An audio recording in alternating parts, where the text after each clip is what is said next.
Hello, everyone. This is Holly, waiting and hoping that several loopers will join in. Loop, learn English with a worldwide perspective.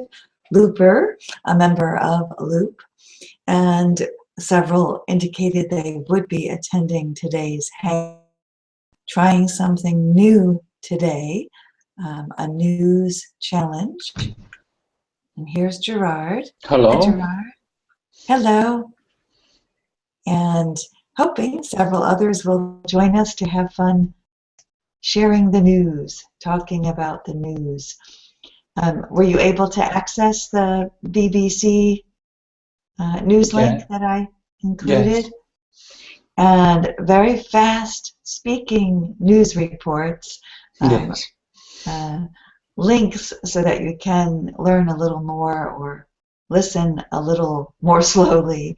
But what are some of the topics that you did catch or that you remember hearing about?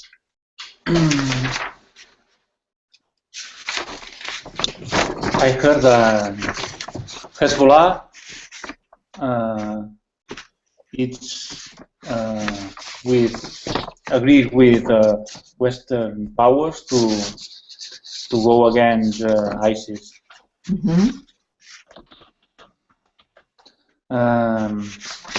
Another news was Médecins Sans Frontières, an organization, NGO, that is working with Ebola, and they are trying new treatments, new.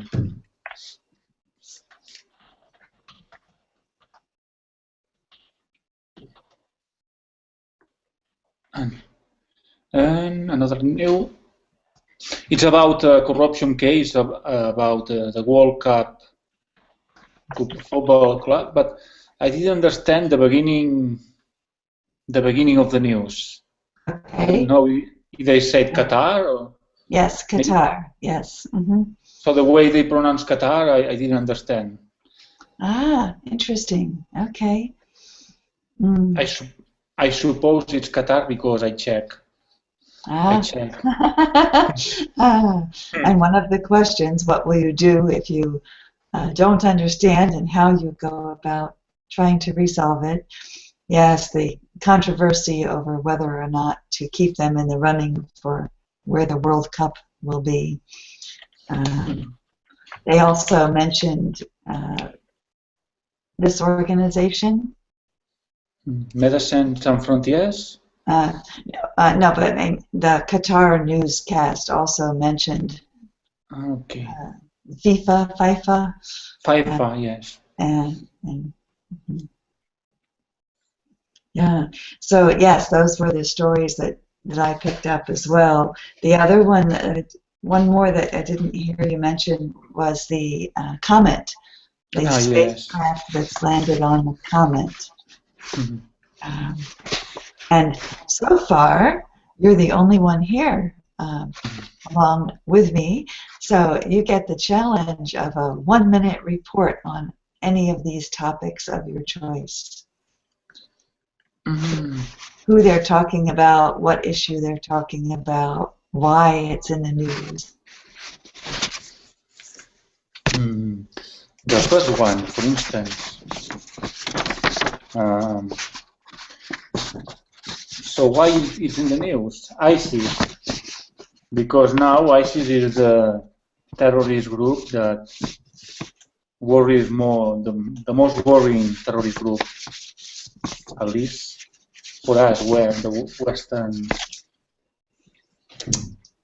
Western more developed countries. Mm-hmm.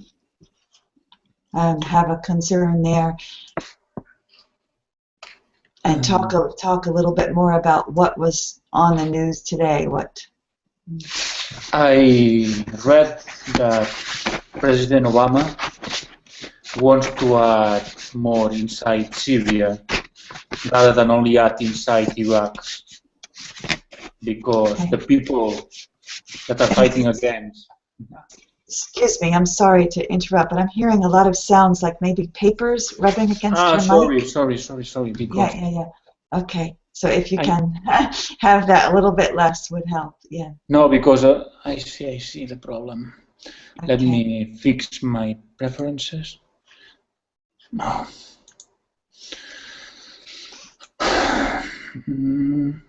Settings are always fun. Okay, because instead of using the headphones microphone is using the microphone from the computer, the laptop. Okay. Okay, no problem. Thank And you. it was difficult. Yeah. Okay. So I interrupted you midstream there, but President Obama was talking about having more of a presence in Syria, not just in. Yeah. Because the people that are fighting against ISIS are fighting at the same time against the Syrian president, so the position is very difficult. Yes, a lot of challenges in that situation for sure. Okay, and this is a topic that you and I have mentioned before, a concern for the world. So it's not surprising to find it on headline news. Hopefully we can move beyond headlines and some resolution soon. There's so much complication in a lot of the situations around the world for sure. Were there any particular words in that newscast or in your reading that were challenging for you? No. Okay, so you were able to understand what they were referring to. Do you have a question that you wish you could ask either the presidents involved or anyone involved directly in that situation? Are there questions you would like answers to?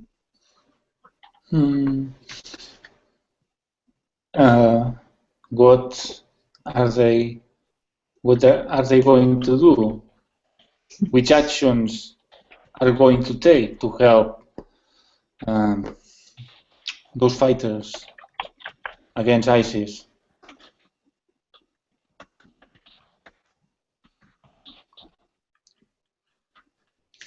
For the moment, because it's a delicate situation, because Muslim people don't like direct intervention. Is it right? Others to intervene. They want to resolve the challenges themselves. Okay. Okay, intervention is right. Intervention. Okay. So they only help. Oh, sorry.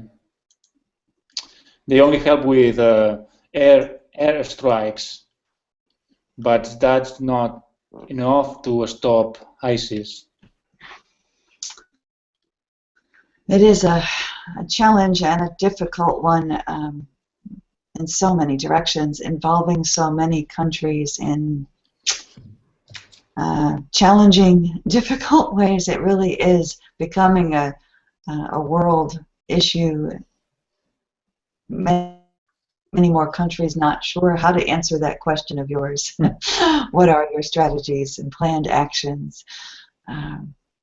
Hoping it will go away seems to be the planned action of too many, and laughing partially out of frustration. Not that it's funny, but very, very challenging situation. Yeah. The Ebola issue that was mentioned, I've been thinking many times a day recently that the news has really diminished. From the sources that I follow on the Ebola crisis, a lot fewer headlines and updates on what is or isn't happening. So I picked up there that there are two of the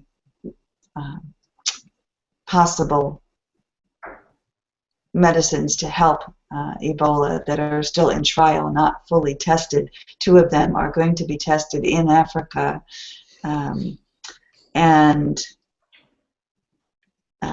the WHO, the World Health Organization, is strongly pushing for help there. And they are claiming 5,000 so far have died. I've seen numbers varying by thousands of how many have died so far, but I have not been seeing news reports of how it is or isn't spreading. Have you? No.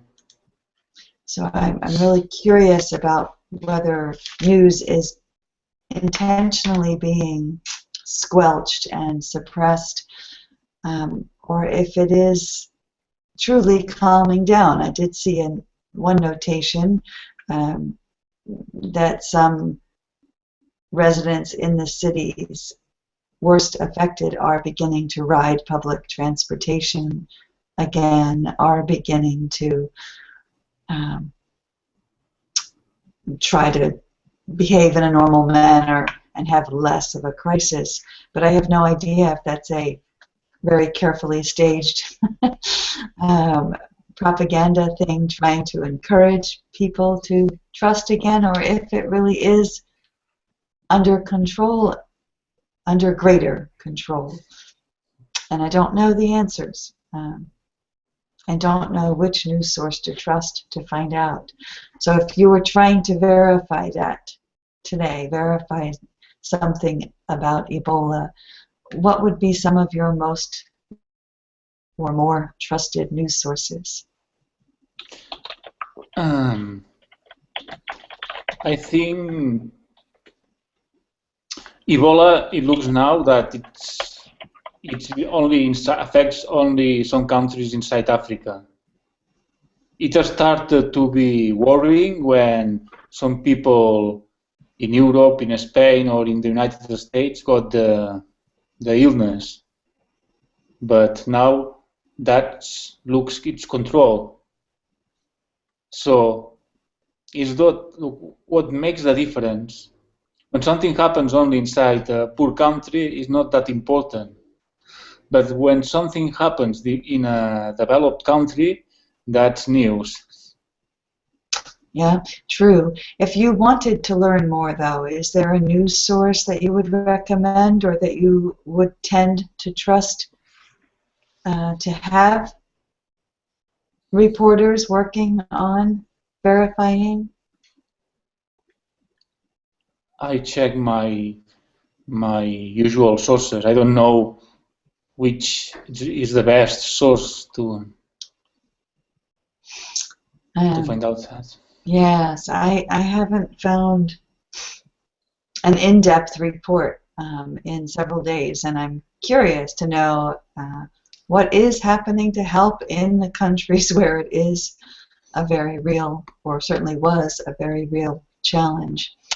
As you say, once the news no longer has a direct connect to where the money is, often it stops being news, which I find sad. But I also increasingly find, because of the way social media works, that those who do have information are often sharing the most dramatic or what will make the most headlines and might go the most viral. So I don't know what the reality is for folks, whether the majority of residents have a safe understanding of how to avoid spreading. Something I'm curious about and hope to dig out more news soon. What about the sports issue with the World Cup? Is that something that you follow? Do you watch World Cup? Well, a little. Qatar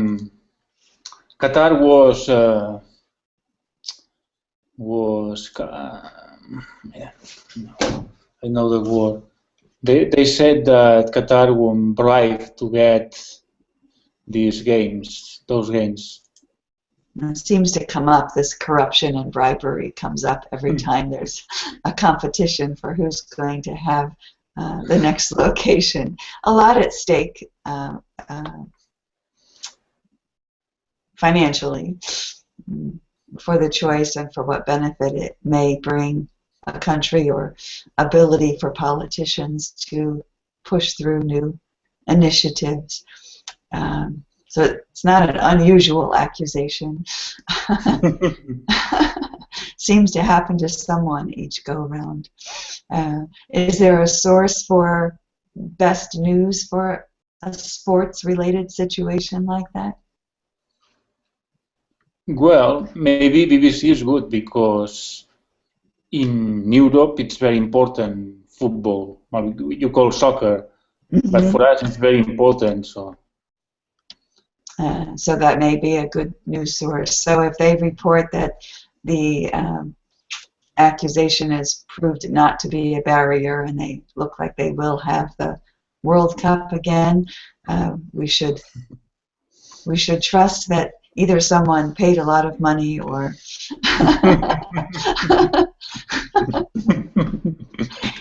it's awful. For me, it's very easy to accept that there is real corruption. Yeah. We human beings and lots at stake. So the expression "lots at stake" might be an interesting one to start with for alternate expressions, alternate vocabulary.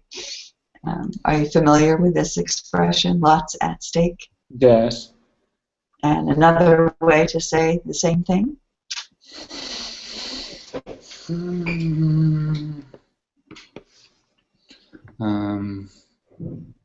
When something is very important. For in a future situation. Yes, good. It does imply a sense of a change of the future or decision to be made in the future. Something that will have, if not a huge impact, strong impact. Doesn't really necessarily mean huge, but a strong impact. Many people, usually lots at stake, involves many people. Not sure that that's always true, but often. But I don't know. Lots at stake would be something for a small corporation, or something important for them, for a small group of people, but it's something very important for their future. That's right. Yeah. Yes, because it could be within a family, a decision that would have lots at stake just for those few people. It seems to me it's more often used when the impact will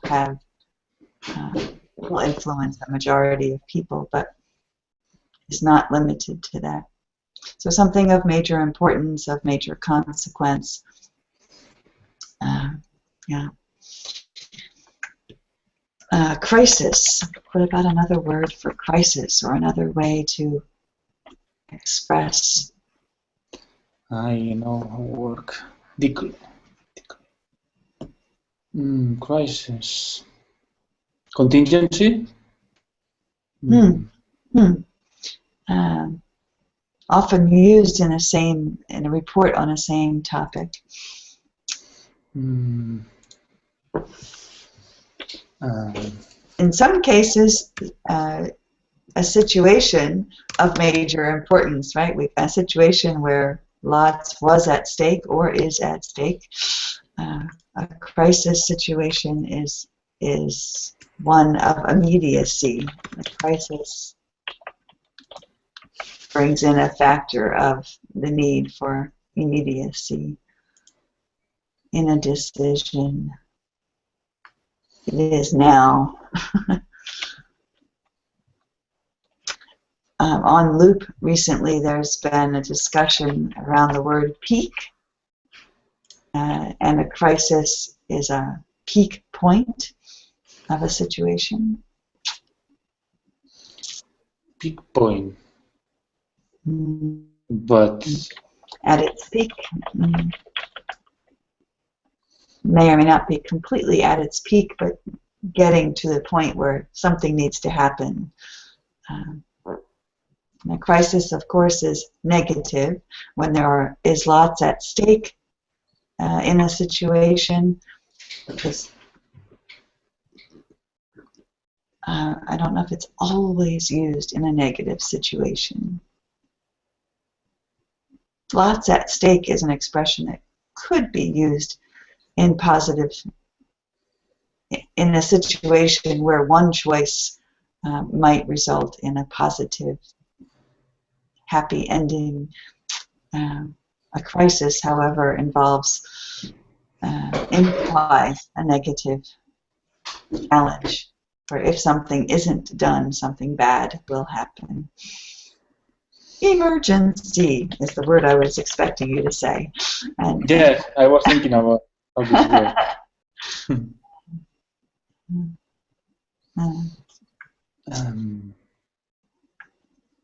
But a crisis is not always, for instance, our economic situation is not good.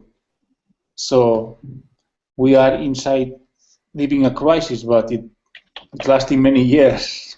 Yes. So we cannot say a peak situation. Many years is not a peak situation. Mm-hmm. In this case. Have there been peak points, would you say, in the economic crisis? Is it still a crisis, in your opinion? Maybe it has decreased the level a little, but we have not overcome the crisis. So what or who determines, when determines a change from a crisis situation to a situation that is no longer as critical, no longer at that critical breaking point? That depends of the point of view of the person that is talking about that.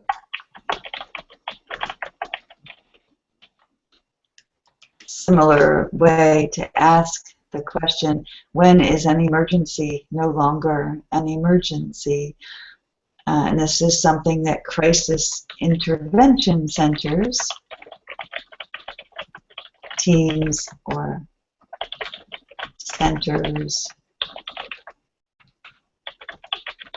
decision makers have to decide, right? Trauma teams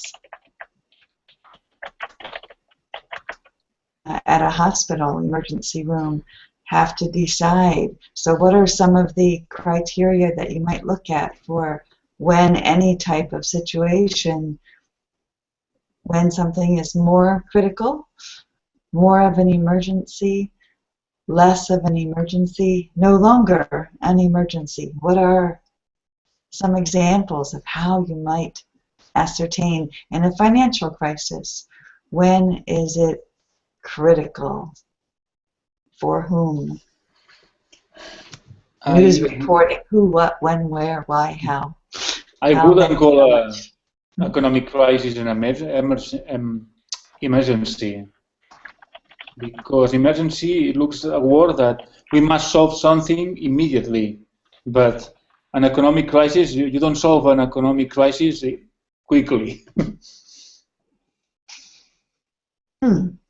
I can think of people who would argue with your opinion on that. So when does it become a crisis is a critical situation? So when does the economic situation of a country become critical, and who and how determine when it's not critical?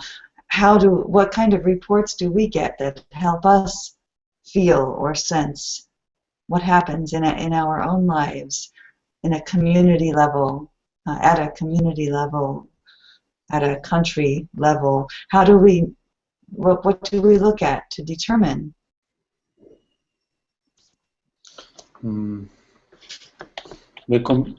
We say it's a crisis when we can compare our normal, what we deem to be normal, and we compare when it's bad, it's very bad, so we say it's a crisis. But that depends on the point of view of the person that says that, because of the country. It's not the same thing. Is for a poor country, it's not the same thing saying a crisis. Maybe for them, the normal situation for us would be a crisis. And what types of things are looked at for, particularly for a financial crisis? What statistics are looked at? What's important? The inflation, the easiness to get money from banks, the employment, yes, and the chance to get credits. Yes, bank loan is okay. Yes, employment, and what more? The debt. The interest of the money. One more. Deflation also can be bad. Right, and this one we haven't mentioned. Consumer buying patterns are one indicator as well. I think we have a pretty good roundup of things to consider. So looking at those, what would, how far from normal, and how many of these are far from normal, and if you were to prioritize those, any top 2 or 3 that you think are most a factor in your area, or most a factor in the declared crisis in Spain? The worst one, no doubt, is employment, with difference. So it's the main problem in our crisis, because we have a very low inflation, and well, it's a little difficult to get loan credits. They ask a lot of interest. The price of the money is low, but if you want to ask a credit, it's high. Yeah. How? What are some of the factors for the employment situation? Why is employment so difficult? Are there major losses in certain types of employment? Changes in education? Education is probably a factor there too. Because we had a real estate bubble in Spain. The bubble burst and everything was affected. So people working directly in this field, and then the other business, because everything is related. So the first jobs lost were primarily in the construction and building industry? Yes. And then, as you said, that expands to finance and banking and stores, and it expands everywhere as the other factors kick in. It's very difficult to extricate, is what my point was with this. In a situation like an economic crisis, it's difficult to put a stop to it, so it does stay a prolonged crisis most of the time. Politically, interventions are sometimes immediate, or as close to immediate as politics can allow, but don't always have an immediate effect, except on headlines and political write-ups. It takes time for the interventions to have an impact and to determine whether or not that impact will last, will endure. And so much seems to be changing with our economic crisis. Headlines now are starting to say that maybe buying a house or building houses and homes and apartments is not the factor to be looking at, that might have caused the crisis, but that's not what's going to determine when we're out of the crisis. So there's often a mismatch in a financial situation between what causes the crisis to hit its tipping point and become labeled a crisis, and what pulls you out of it are not always the same or strongly related. So it may be a different industry that pulls people out of a financial crisis. It may be a change, as you've mentioned, in inflation, deflation, loan practices. And I keep waiting for a model. I keep waiting for someone to pull out of the crisis in a strong enough way that we all gain optimism and all start pulling out, because it does build momentum. And when there is a crisis situation and something positive happens, it tends to build momentum and pull you up out of the crisis faster.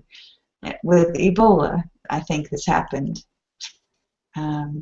With the World Cup situation, I think this happened. Right? So news, the 1-minute news reports are often crisis news reports. Okay. So with the I was checking the meaning of momentum. It says the force that keeps an object moving or keeps an event developing after it has started.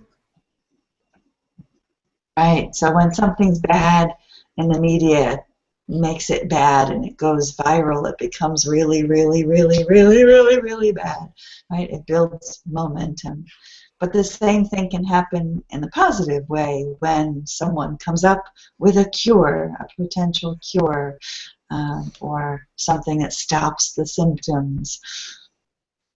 And it works, and it's not too expensive, and it's available, and it's headed to Africa. Then the positive momentum begins, and the crisis is over. Again, back to how you determine when a crisis is over. So with Qatar, and yay, the World Cup, and then maybe you're corrupt, and maybe we'll pull that away from you. Crisis, peak point, and where that peak point is, maybe is in the boardroom when the decision is being made, and then it's no longer news. In that type of topic, it probably will not be headlines again until closer to World Cup, and then World Cup dominates the news. So the momentum again builds in that regard. Propel is often a word I think of with momentum. You're propelled, you're pulled by a force. Did you look at any of the other little side icons with quick captions of other news that's been recently reported by the BBC? Down at the bottom corner of the page, there were several little icons that would take you to other news topics, and I glanced at a few of those that caught my eye that I had not heard of. No, because I didn't know what what I had to do. Well, but you did what I asked, and if we had 4 or 5 other folks here, it would be easier to. I'm just trying to give you a chance to take a breather and other topics. There was a report about a poor guy who was on the roof of a building and fell down the wall inside a Marshall's store. I don't know if you have Marshall's department stores in your area, but it's a clothing and everything department store.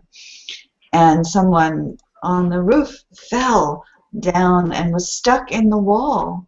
Between the inside and outside walls, he was stuck in the walls for several days. And finally, the Marshall's people kept hearing noises and finally called for help. And I think it was 5 days this poor guy was trapped down. Oh, it's horrible. They had to crack the wall to put an opening in the wall to get him out. Crazy report. And then a stupid nonsense report of some fool who went into a store and tried to shoplift a chainsaw by putting it under his shirt and was caught on camera. Not the smartest move for a successful effort. Maybe he was trying to make the news. Maybe it wasn't an intentional act. I don't know. But desperation. So much of the news feeds on people's desperate moments, right?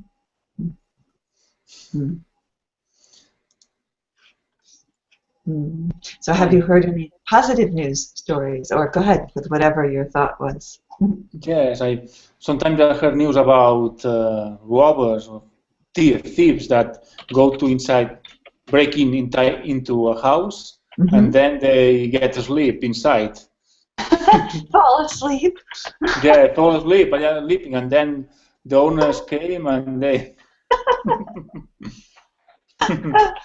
I haven't checked recently, but there are a few sites, and there used to be shows that would advertise these bloopers, these bloops that people make silly mistakes. Yeah, that's not the right way to succeed if that is your goal, is to burglarize. Wow. So burglarize would mean that they broke in. If they climb in through an open window, it would just be a theft, not necessarily a robbing or robbery, or a theft, not necessarily a burglary. But falling asleep in any of those cases is not the smartest way. I've heard several reports of how many thieves, burglars and thieves, eat food that's in the homes that they break into. Stop for a meal. But danger of leaving fingerprints today, so that may be something that's not done as much. DNA has certainly changed the way many crimes are determined. Criminals are accused and pay for their crimes with DNA evidence.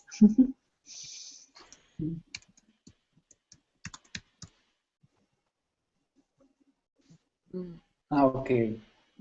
And some criminals, people that are supposed to be criminals, are exonerated because the Exonerated?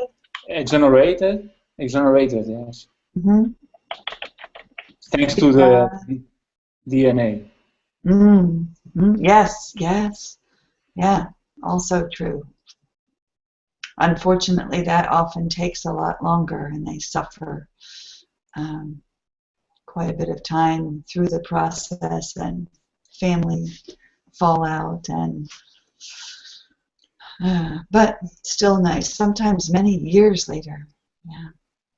I have the feeling that justice, especially in the United States, is a question of you have a good lawyer or not, or having a good lawyer, rather than the truth. Yeah. Many lawyers agree with you and try to change that reality, but in many situations, that's probably a very real factor. I mean, the laws are put in to protect and help, but if you're not playing that system the right way, it can be used against you as well as for you. And it can be hard to bring justice because we're trapped by the law. So even when everyone knows what's right, you still have to follow the legal process. And like with the DNA, when someone is when it's discovered that they're not guilty, they are not immediately released.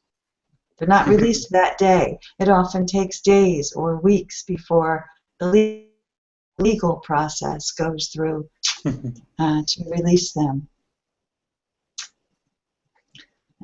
Victim of modern society. And part of some people's argument about too much government and that some radical reform would benefit, but it's very difficult to go backward once a law is in place. It's one thing that I do admire about the Constitution in the United States. It really has held fairly strong, and being trapped in Philadelphia with all the men in a room for several days until the decision's made, because they knew if they left they might never come back to a strong document. So not easy to make happen and not easy to live with, but strong start helps.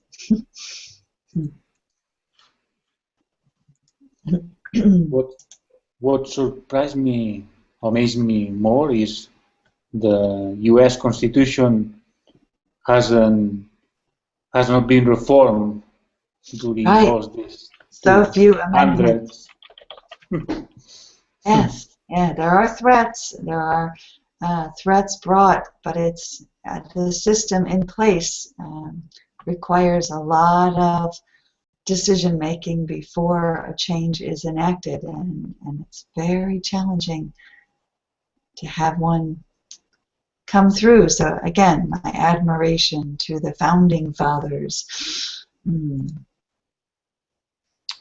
Is it right that knowing the American Constitution and the name of the presidents are the most important things to know? Well, to know for whom? For the students, for instance, it's like something basic.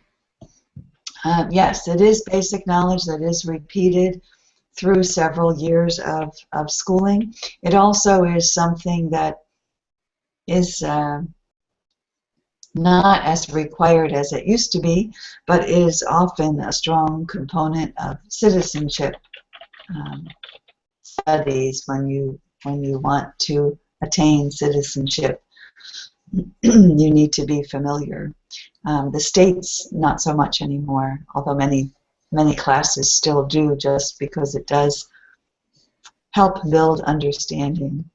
But there are many students and adults who cannot name the 50 states, do not have any clue where many of them are located. Geography is a skill that it has not been as strongly taught for several decades now in many schools, and is rather an American embarrassment. What upset me? Oh, go ahead. Yeah. I thought Americans have good knowledge about the geography, the inner geography. Used to be one of the basics, and the covers of the when we had single textbooks, the cover of the textbook would be geography. But as I said, the last few decades, it's not emphasized nearly as much in teacher education or in children's education. And quite embarrassing when reporters go around and ask geography questions. We shared a video of, forget which station she was from, but a reporter that went to a university campus and asked academic students, scholars, who our vice president was and why we had a civil war and who won the Civil War. And many people were unable to answer, men and women, freshmen, sophomores, juniors, seniors. So you have only 300 years of his history, and even so. Yes, and look at the history you had to study. So much more. Yeah. How important is history? How much of history is in the news we hear every day?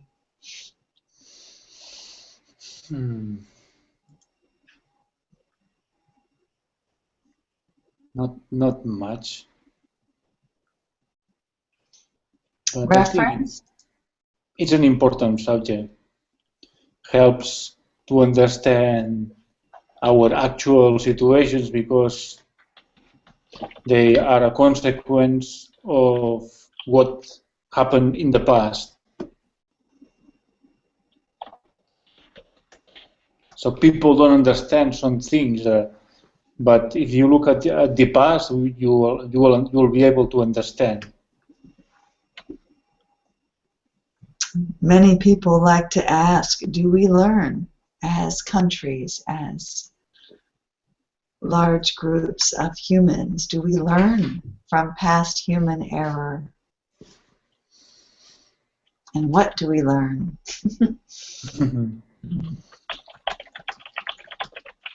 Well, I think we have positive things. For instance, inside Europe, some years ago, some centuries ago, always fighting each other, different countries, Spain against England and France and Germany, you know, always wars. And now we are quite together, like in the same boat, with a lot of difference, but I think the situation is much better. What do we learn from that? How does that empower us or ease our current lives or help us in any way? The gist of that is understand that we are all interrelated. Every day we are more aware of that. It's not that one country can be in a very good situation and the others very bad. That's not possible. Because in some way the problems that happen in other countries affects us in some degree. I think that's the reason, for instance, in the stock market, when something is happening very far away, the stock market gets affected. And you think, that's stupid, why it's affected? But that's important. So, good example, certainly. I puzzle over this a lot. The things that have impact are not always what I would expect. Yeah, and it's a daily thing, and it's a 24/7 live streamed news outlet of what. So the news frenzy is part of what feeds the stock market as well. How much of this stock market example do you think relates to individuals rather than to collective groups? Do you think there are single investors that are strongly influencing which news influences the general stock market? Do you think you can track that back to individuals, or do you think it is a media-fed or truly an issue-fed? I question this all the time whenever I sit and watch stock market news and trends. Where is that influence coming from? I don't know, they follow the news, especially when something is bad. They get affected in a great deal. But not just when it's bad. Some of the peak spikes are crazily, in my mind, related to some good news report, right?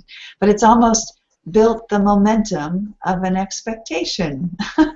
And it's repeated over and over. And those who have a passion for the stock market never seem to tire of it.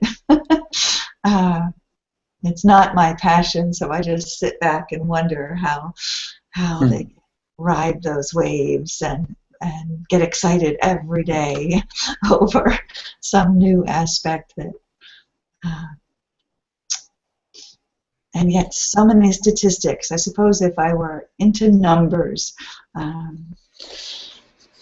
it certainly is a way to feed your passion. I don't like the stock market. I think it's a thing for big powers, but people that have a lot of money. Small investors are depends of those people that moves the money, because they change the money to a place to another, and that change the stock market affects, and the poor people that are investing the savings are in the hands of those those wealthy people. It does require education. I tend to follow my heart more than my head too many times, and in a financial situation that doesn't always lead to profits. But I still insist some of my stock investment is social, linked to the ethics and social involvement of people I invest in. And my husband often tries to get me to go for a stronger stronger market, but for me it's a matter of who I am and my worldview, and I'm not there to make huge amounts of money. I'm there to protect my money. But speaking of headlines and news, the Alibaba headline this week with the $9 billion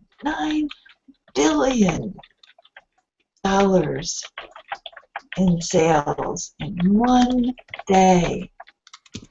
One day, $9 billion spent.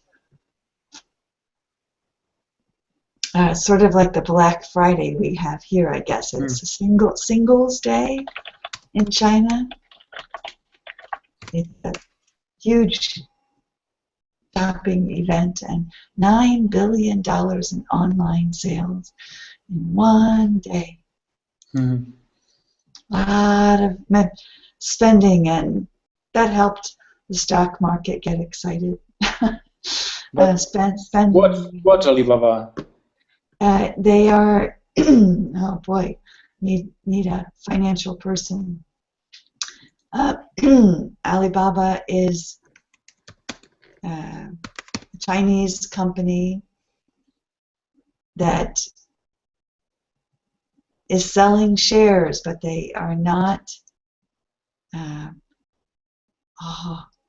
My husband tried to explain this to me. Put me on air and throw me that question. That's not fair.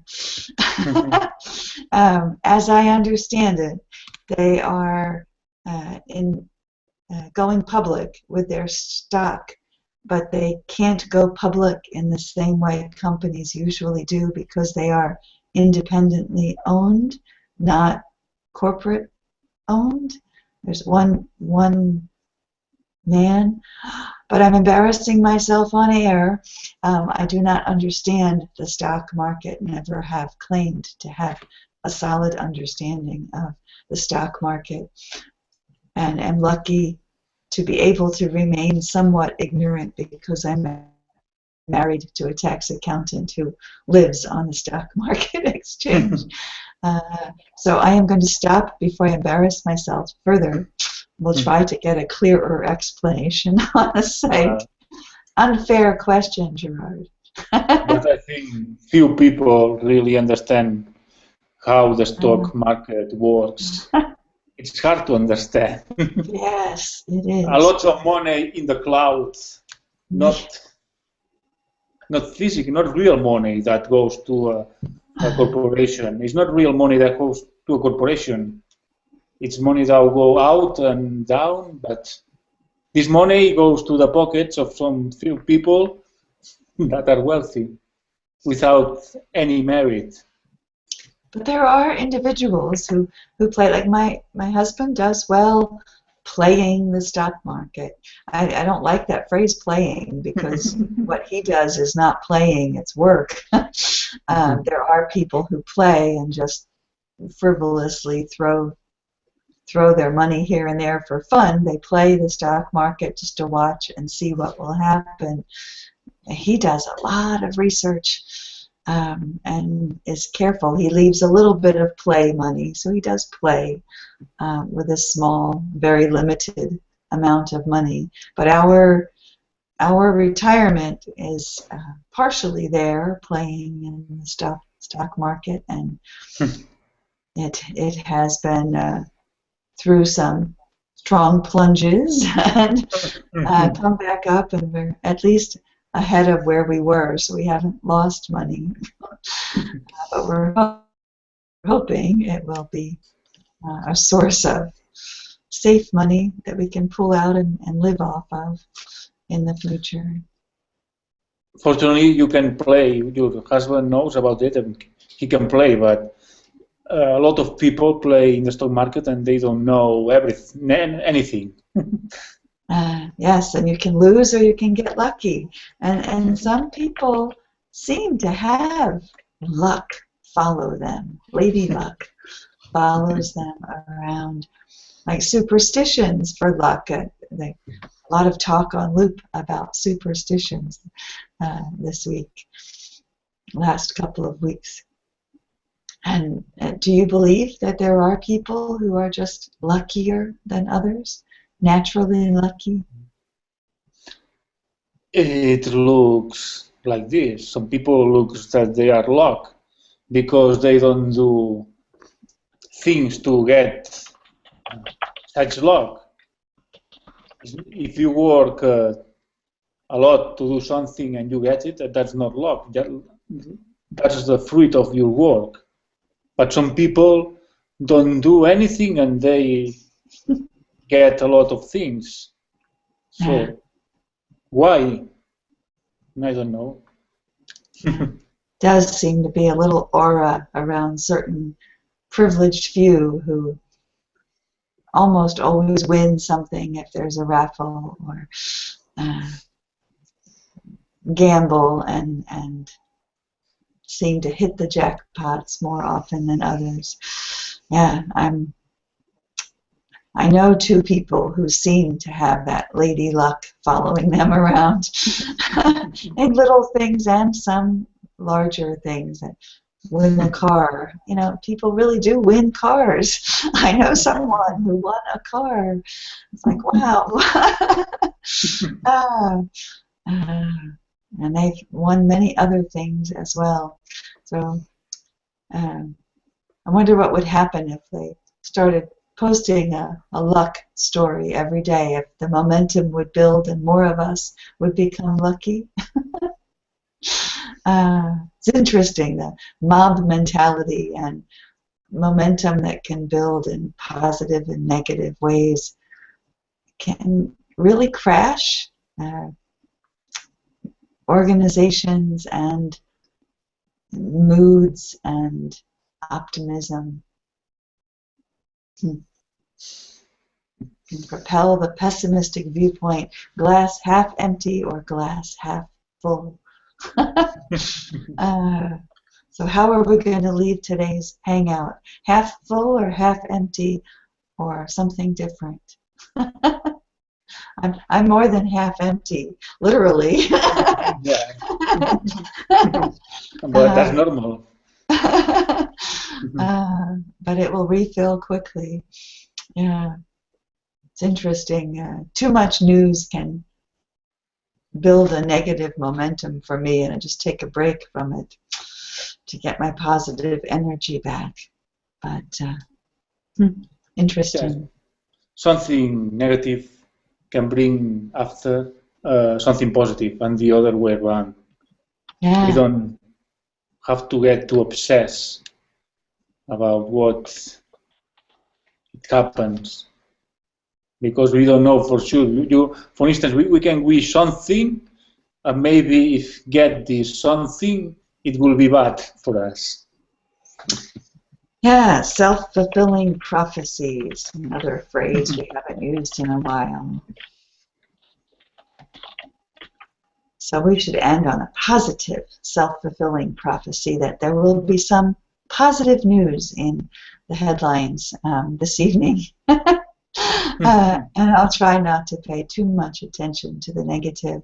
But the awareness, the interrelatedness, I agree with you. It does build the hope for solutions, and let's hope for some positive solutions. And don't forget the altruism. Yeah, actually that word has not been used enough, maybe, on Loop. Maybe a good post for you to consider writing. All right, Nice. Thanks for joining. I'm sorry others didn't today, but take Not your care. fault. Bye-bye. Okay, bye-bye. Thank you.